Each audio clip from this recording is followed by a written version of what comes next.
বেদ, উপনিষদ, দেবী ভাগবত পুরাণ ও অন্যান্য পুরাণের বৃত্তান্ত অনুসারে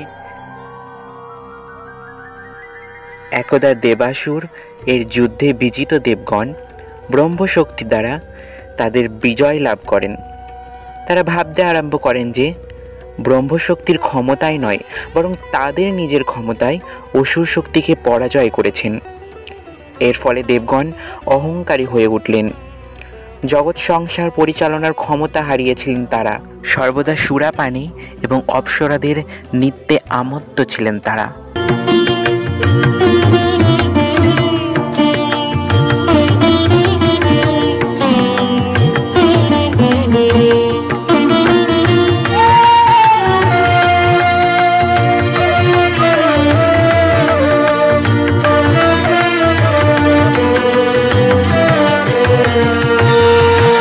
অসুর মুক্ত হয়ে শান্তি নেমে এসেছে দেবলোকে। আমাদের শক্তির কাছে আর কারোর কোনো ক্ষমতা নাই স্বর্গরাজ্য লাভ করার।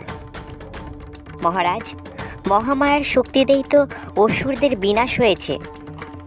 ভুলে যাবেন না অগ্নিদেব, আমরাই কিন্তু দেবীকে শক্তিদান করেছিলাম, আর সেই শক্তিতে বলীয়ান হয়ে দেবী হয়ে উঠেছিল মহিষাসুর মর্দিনী। আমাদের প্রদত্ত অস্ত্রেই তার পক্ষে সম্ভব হয়েছিল যুদ্ধ করবার। হ্যাঁ ঠিকই তো।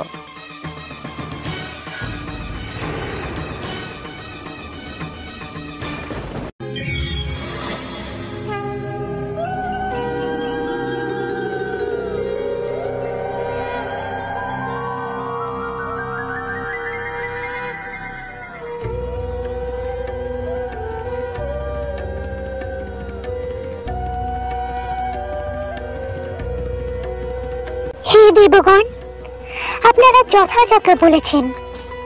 আপনাদের শক্তির পরিমাণ অপার, অতুলনীয়। আপনাদের যে শক্তির দ্বারা স্বর্গরাজ্য অসুর মুক্ত করেছিলেন, তার তুলনায় আপনাদের এক ক্ষুদ্র কার্যে আহ্বান করছি।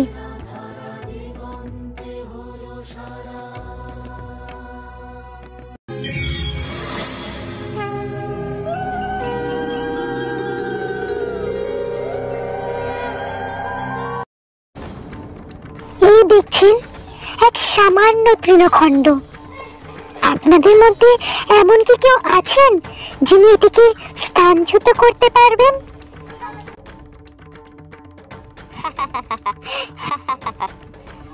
আমি অগ্নিদেব। আমার ক্ষমতার কাছে এই তৃণ অতি তুচ্ছ। আমি এক্ষুনি এই তৃণকে ভস্ম করে দেব।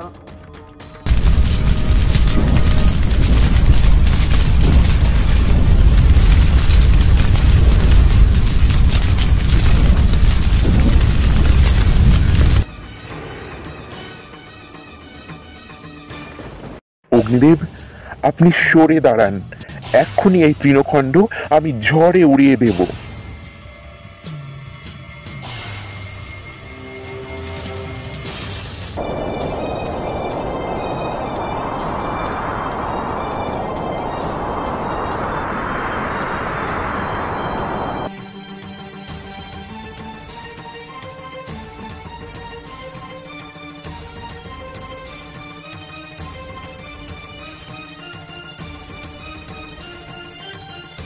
আমি সমুদ্রদেব আমার জলশক্তি দ্বারা ওই সামান্য তৃণখণ্ডটিকে প্লাবিত করে দেব।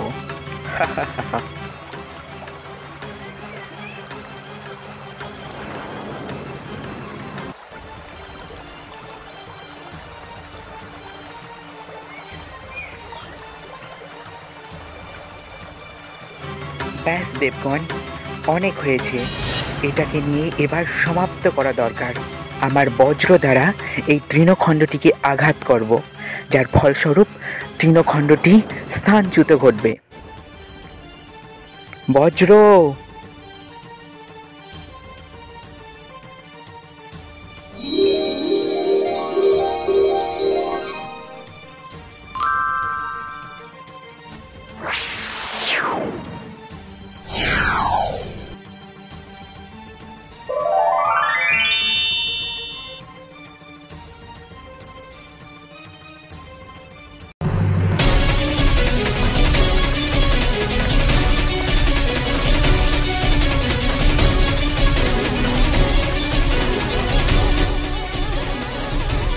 হে দেবী, কে আপনি?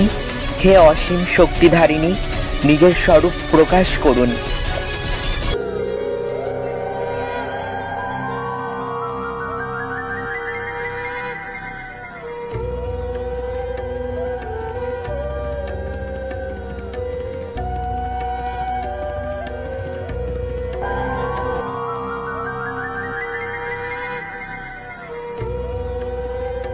আদিশক্তির স্বরূপ ভুলে গিয়ে আপনারা নিজেদেরকে সর্বকর্তা মনে করেছিলেন, তাই না?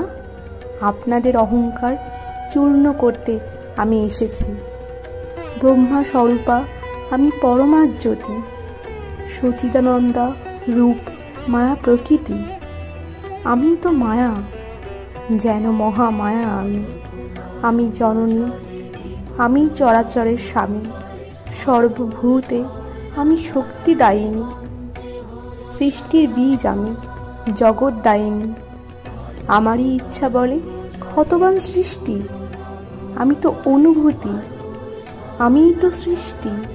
আমি যদি কারো দিই নাহি অনুমতি, সাধ্য কি কারোর করার কোনো ক্ষতি?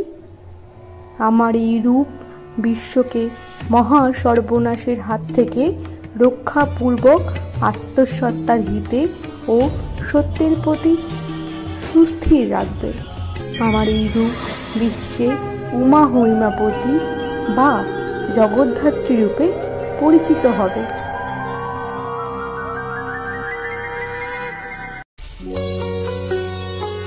মাগো, আপনার চরণে আমাদেরকে স্থান দিন। আমরা বুঝেছি আমাদের ভুল।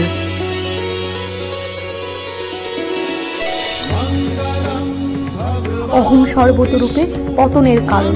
অসুরদের বিরুদ্ধে আপনাদের এই জয় আমার ইচ্ছেতেই হয়, আবার অসুরদের দ্বারা আপনাদের পরাজয় আমার ইচ্ছেতেই ঘটে। তাই অহংবোধ ত্যাগ করে নিজ নিজ কর্মকাণ্ডে ফিরে যান। দেবী, আমাদের মধ্যে থেকে পর্বতসম অহংকার বিনাশ করুন। তখন দেবী জগদ্ধাত্রী দেবতাদের মধ্যে থেকে সেই অহংকার বার করে, আর সেই অহংকার থেকে সৃষ্টি হয় কলিন্দ্রাসুর।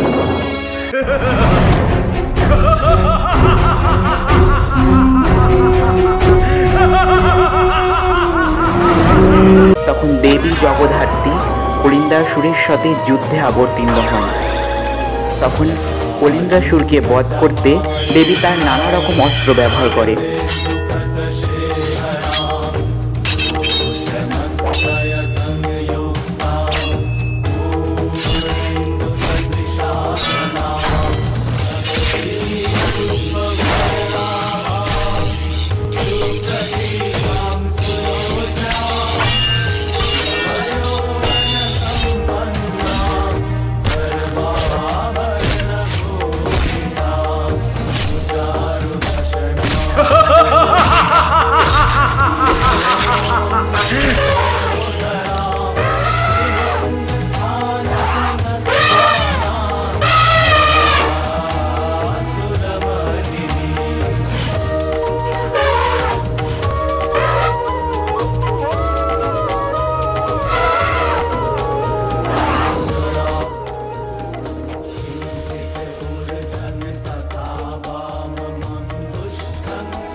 শেষ পর্যন্ত দেবী চক্র অস্ত্র তুলে ধরেন আর তার বিনাশ করেন।